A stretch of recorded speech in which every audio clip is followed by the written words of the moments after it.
हरिहंत जय जय सिद्ध प्रभु जय जय।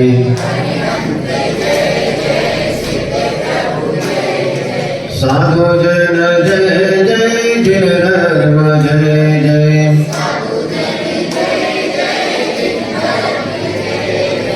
हरिहंत मंगल सिद्ध प्रभु मंगल।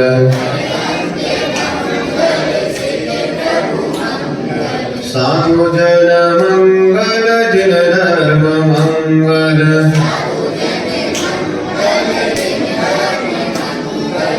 हरिहंत गौतम सिद्ध प्रभु गौतम।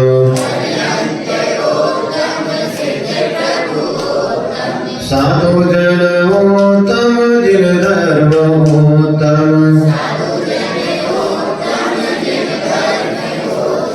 हरिहंत शरणा सिद्ध प्रभु शरणा।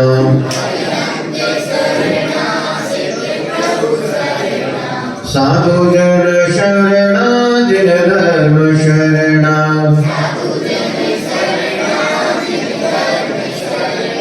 साधु जन शरणा जिन धर्म शरणा।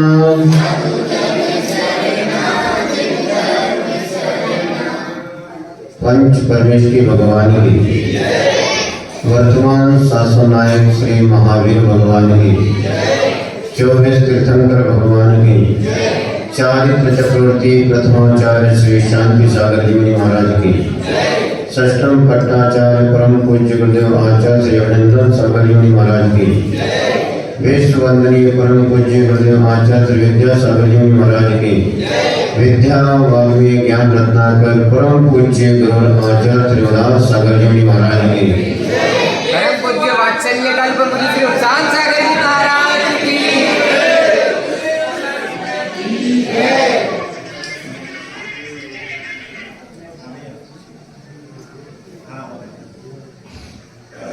मगध देश के अंतर्गत मिथिला नाम की एक सुंदर धर्म नगरी थी और उस नगरी का प्रजापालक राजा पद्मरथ था। राजा पद्मरथ सुबह सुबह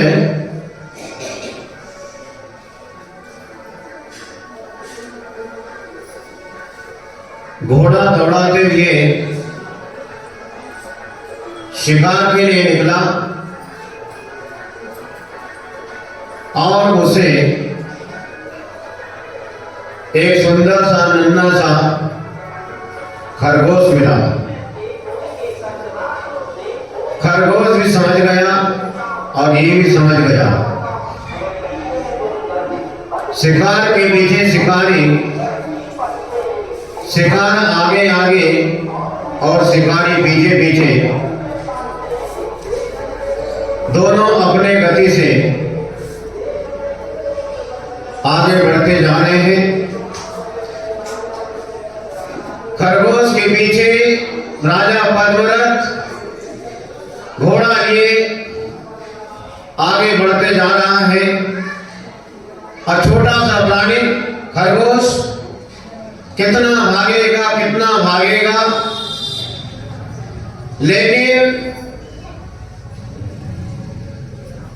जिसके पास पुण्य का संचय होता है तो उसका कोई बाल बाबा भी नहीं कर सकता, कुछ भी नहीं बिगाड़ सकता।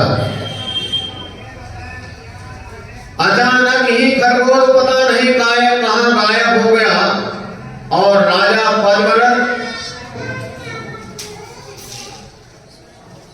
एक गुफा के सामने,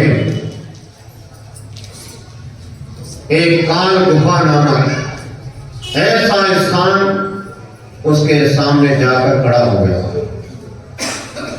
राजा पद्मरथ भी उस खरगोश को भूल गया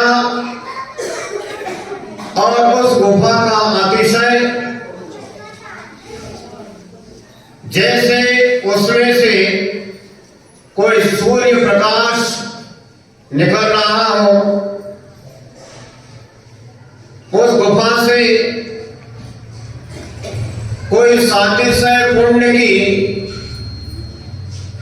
अनेकों किरणें उस गुफा से बाहर आ रही हो, ऐसा उसे महसूस हुआ। राजा पद्मव्रत घोड़े से नीचे उतरा और उस गुफा में उसने प्रवेश किया। गुफा में प्रवेश करते ही उसके दोनों हाथ जुड़ गए, मुख से नमस्कार, प्रणाम, नमस्तु की आवाज निकली। सामने ही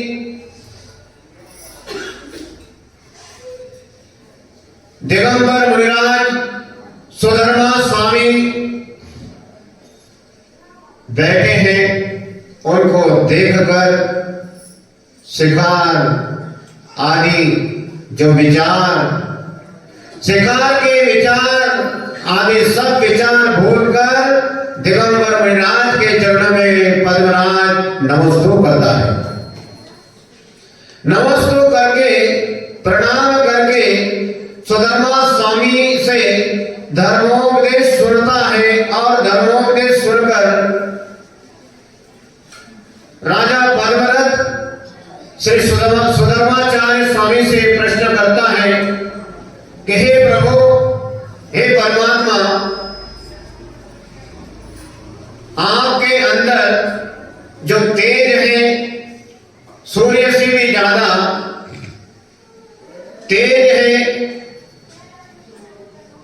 सूर्य से भी ज्यादा आपके अंदर प्रकाश है, क्या आपसे भी कोई ज्यादा दिव्य, प्रकाशमान, तेजस्वी कोई और तपस्वी सम्राट है? सुधर्मा स्वामी ने राजा पद्मव्रत से कहा, हाँ, चंपापुर नगरी में 12वें तीर्थंकर श्री वासुपूज्य भगवान विराजमान है। उनकी समानता तो अनेक सूर्य भी नहीं कर सकते। उनमें और मुझ में राई और पर्वत से भी ज्यादा अंतर है। आप उनके दर्शन कीजिए, आपका जीवन धन्य हो जाएगा। राजा पद्मव्रत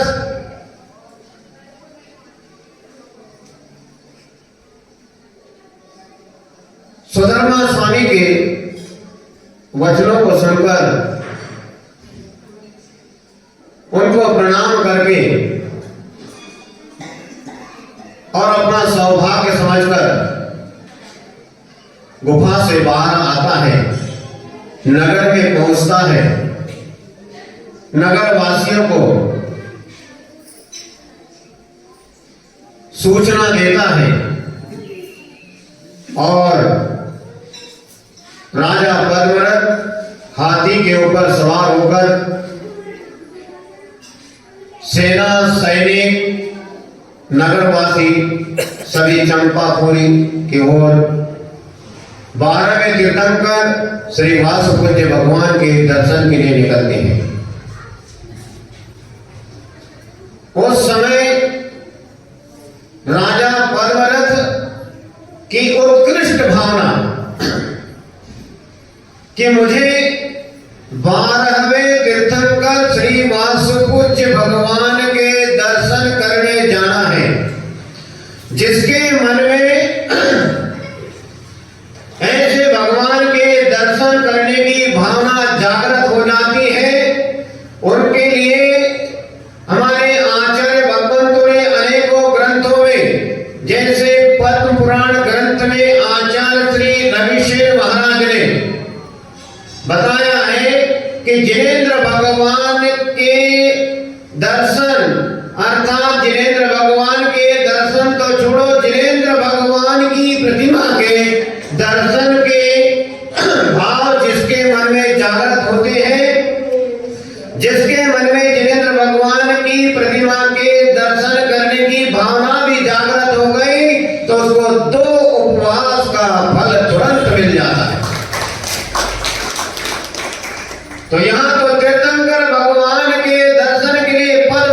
निकला है और बड़ी दृढ़ता के साथ निकला है कि जिनेंद्र भगवान के दर्शन तीर्थंकर प्रभु के दर्शन करने के लिए जाना है।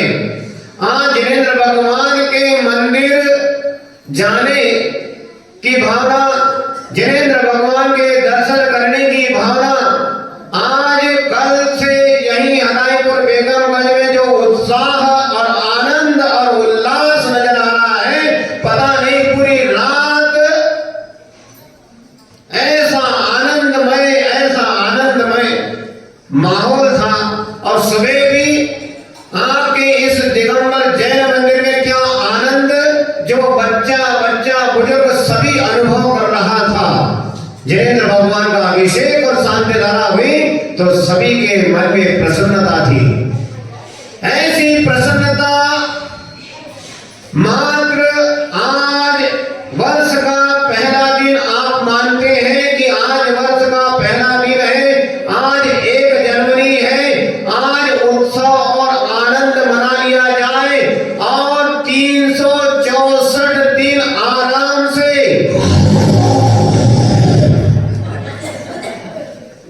सोते रहो। नहीं, ये आपका 2024 का आज पहला दिन जनवरी, 1 जनवरी, 1 जनवरी आपको 364 दिन जगाने के लिए नहीं, आपको जगाने के लिए नहीं,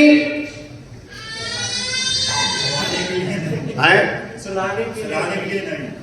हम तो ऐसी कहते कि आपको जगाने के लिए नहीं। ऐसी तो कितनी 1 जनवरी, कितनी जनवरी निकल गई होगी, जिसकी जितनी उम्र है उसके जीवन में कितनी जनवरी, कितना 1 जनवरी आ गया होगा ऐसा समय।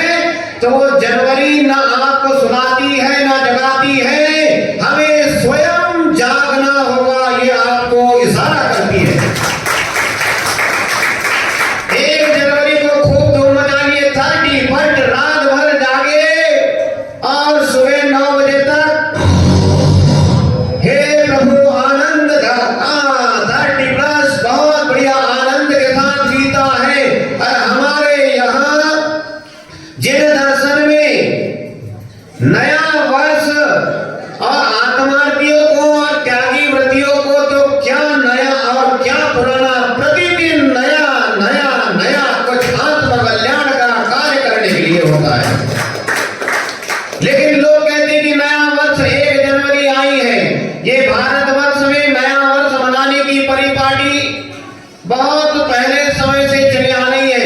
कोई गुड़ी पाड़वा को मनाता है, कोई वीर निर्वाण संवत को मनाता है, कोई दीपावली को मनाता है, कोई 1 जनवरी को मनाता है। तो अपने अपने स्तर से सब नया वर्ष मनाते हैं।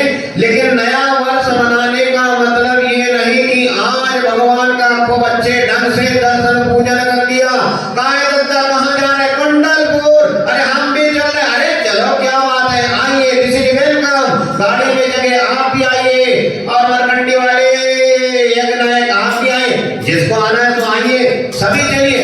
अच्छा, क्या किया? कुंडलपुर गए, दर्शन किए, पूजन किए, या जो नहीं गए तो अपने गांव के मंदिर में दर्शन पूजन किए। और बाकी दिन के लिए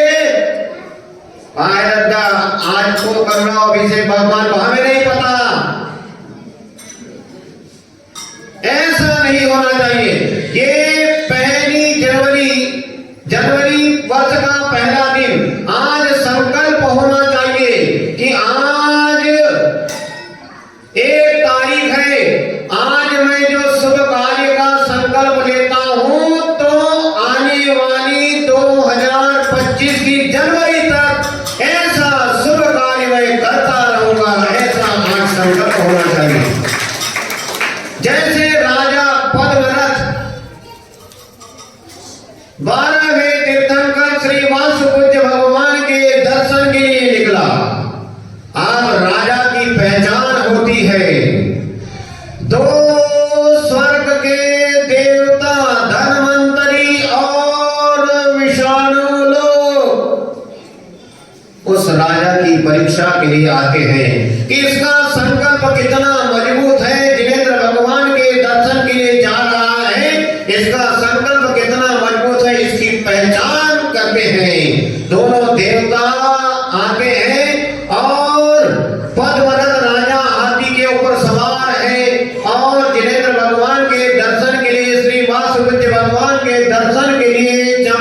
चंपापुरी नगरी की ओर सेना सहित प्रजा सहित आगे बढ़ रहा है और दोनों देव उनकी परीक्षा लेता है। दोनों देव मिलकर उनकी परीक्षा लेते हैं। रास्ते में उपसर्ग होता है, तेज वायु का चलना। राजा हाथी पर विराजमान है और उसके ऊपर जो सिंहासन की जो गंधकुटी जैसा है उसका छत्र उड़ के भाग जाता है। अब सगुन हो गया। अब क्या होगा?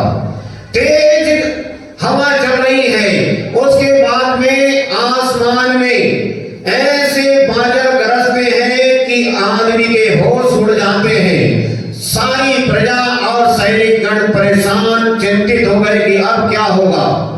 लेकिन राजा पद्मरथ अपने संकल्प में दृढ़ था।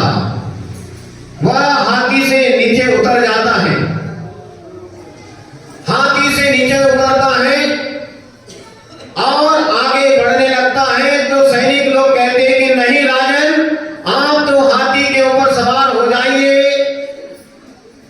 अभी मौसम बहुत खराब है, तेज वायु चल रही है। राजा हाथी के ऊपर सवार फिर से हुआ, लेकिन उसने लक्ष्य नहीं बदला। सैनिकों ने कहा कि राजन, हमारी बात सुनिए, हम जिस शुभ कार्य के लिए निकले हैं इसी बीच तेज वर्षा होने लगती है, ओले बारिश बरसने लगते हैं, उसी बीच अग्नि की वर्षा, जल की वर्षा, ऐसा भयंकर उपसर्ग। सैनिक लोग राजा से निवेदन करते कि राजन, अभी समय ठीक नहीं है, हमें घर लौट जाना चाहिए। जब समय अनुकूल होगा तब हम प्रभु वासुपुत्र के दर्शन के लिए चलेंगे। राजा कहता है कि नहीं। राजा आगे बढ़ते गया, तेज बारिश हो रही है और हाथी का पैर भी कीचड़ में फंस गया। उस समय राजा कहता है, भगवान श्री वासुपुत्र भगवान की जयकारा लगाता है, श्री वासुपुत्र जिनेन्द्राय नमो नमः, श्री वासुपुत्र जिनेन्द्राय नमो नमः। हाथी का पैर कीचड़ से बाहर आ गया। भगवान का नाम लेते ही हाथी कीचड़ से बाहर, और देवताओं ने भी सोच लिया कि राजा का संकल्प कमजोर नहीं, मजबूत है, दृढ़ है। यह राजा अपने संकल्प में तटस्थ है, दृढ़ है। उन देवताओं ने उपसर्ग दूर किया और राजा पद्मरथ चंपापुरी नगरी में प्रवेश करता है। राजा अपनी प्रजा के साथ, सैनिकों के साथ भगवान वासुपुत्र के समोसर में जाकर बैठता है और भगवान को प्रणाम करता है। भगवान का धर्मोपदेश सुनना है और धर्मोपदेश का प्रभाव उस राजा के ऊपर ऐसा पड़ा कि राजा पद्मरथ ने सारे अपने वस्त्र उतार दिए और केस सोच करके मुनि दीक्षा धारण कर ली। इतना ही नहीं, वासुपुत्र भगवान का वह गणधर बन गया। तो कैसे बन गया? उसने अपने लक्ष्य को नहीं छोड़ा। जिनेंद्र भगवान के दर्शन के लिए निकला था। रास्ते में कितना ही उपसर्ग हुआ, आंधी तूफान आई, वर्षा हुई, लेकिन उसने अपने विचार को नहीं बदला। यदि हमारे साथ में हम जिनेंद्र भगवान के दर्शन के लिए यदि निकले हैं, यदि कोई कारणवश कुछ हो जाए तो क्या कहते हैं, अरे कोई बात नहीं, अभी नहीं, कोई बात नहीं, बाद में चले जाएंगे। लेकिन जो टालता है तो उसका सारा पुण्य टल जाता है। जैसे पद्मरथ राजा संकल्प पूर्वक भगवान के दर्शन के लिए निकला तो साधारण नहीं, भगवान वासुपुत्र का गणधर बन गया और कल्याण कर गया। उसी प्रकार हमारे जीवन में भी चाहे कितनी संकट आए, कितनी भी रुकावट आए, कितनी भी परेशानी आए, यदि हमने भगवान के दर्शन का संकल्प किया है तो हमें भगवान के दर्शन करके ही जाना चाहिए। और यदि बीच में हमारे प्राण भी निकल जाए तो उसका फल अवश्य मिलता है। जिनेंद्र भगवान के दर्शन करने का फल उस बीच में भी हमारा मरण भी हो जाए तो स्वर्ग का देव बनकर भगवान के समाशरण में पहुंच जाता है।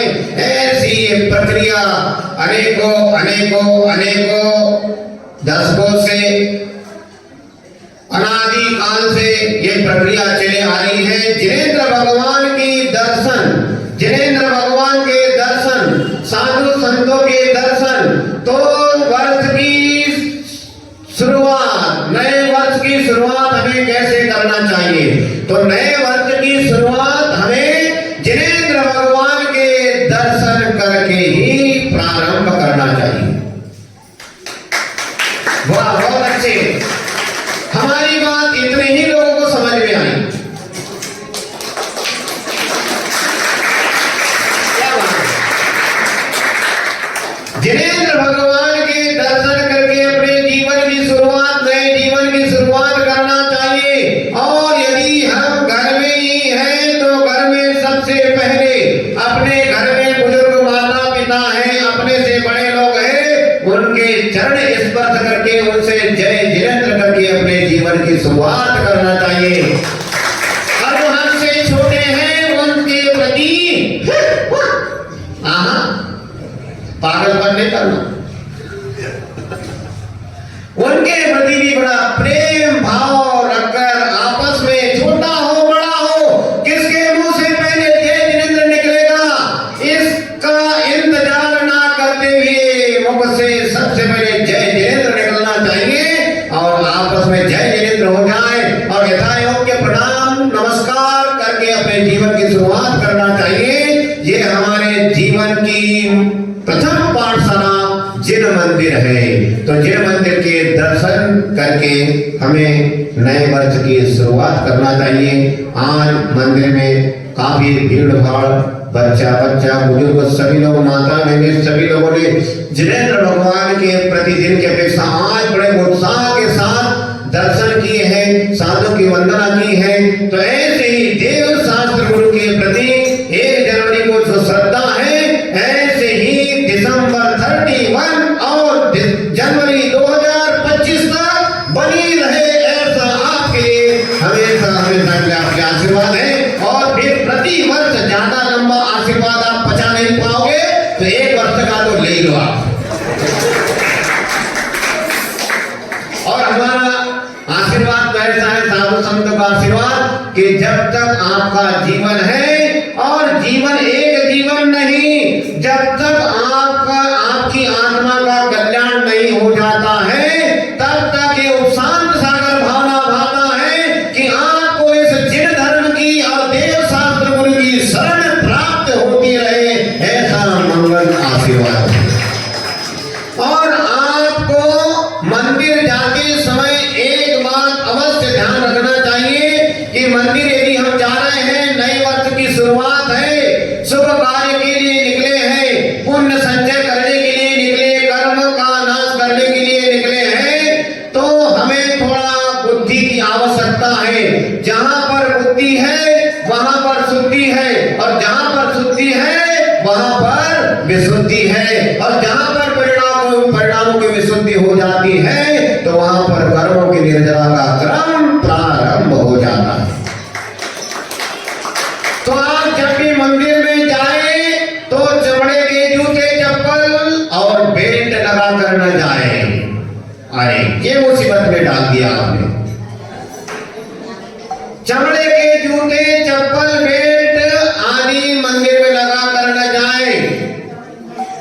इससे क्या होता है? सातिशय पुण्य का बंद होता है, पैर में कांटा कंकड़ नहीं चुभते हैं, रोड की गंदगी हमारे पैर में नहीं लगती है, सातिशय पुण्य का बंद होता है।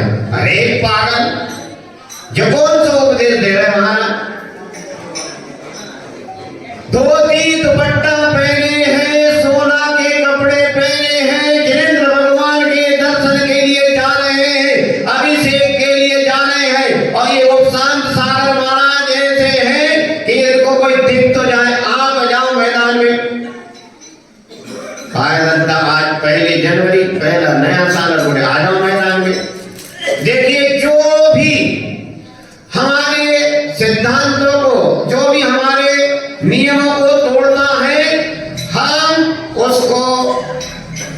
अच्छा नहीं समझते। वो सुने या न सुने, हम जरूर उसको सुनाते हैं। जिनेंद्र भगवान के दर्शन पूजन के लिए निकले हैं, धोती दुपट्टा पहने हैं और पैर में जूता चप्पल पहने हैं।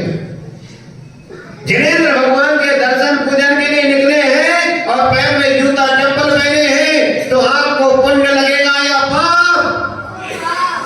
कौन बोला? हाँ, छोटे अट्टू, बहुत बढ़िया, पाप लगेगा। तो हमने कुछ लोग हर जगह देखते हैं, हम बीच बीच में बोलते भी रहते हैं, भाई साहब दिस इज वेलकम। लोगों, ये क्या है? जूते चप्पल पहन के भगवान का घरे बोले महाराज कंकड़ चुभते हैं। हमने कहा तुमको यहाँ कंकड़ चुभते हैं, नरकों में जाओगे तो वहां तलवार और भाले और शूल 36 प्रकार के शस्त्र तुम्हारे शरीर में चुभेंगे, फिर क्या होगा? इसीलिए इन दुखों से बचने के लिए जिनेंद्र भगवान के मंदिर में जा रहे हैं तो चप्पल जूता पहन के न जाए। सोने के कपड़े पहने हैं, जूता चप्पल पहने हैं। मंदिर में 25-50 लोग धोती दुपट्टा पहन के पहुंचे हैं और एक आदमी वहां पर जूता चप्पल पहनकर पहुंचा है। जो जूता चप्पल पहनेगा, 25 लोग शुद्धि में, 50 लोग शुद्धि में, जूता चप्पल पहनकर गया, उसने सारी अशुद्धि फैला दी।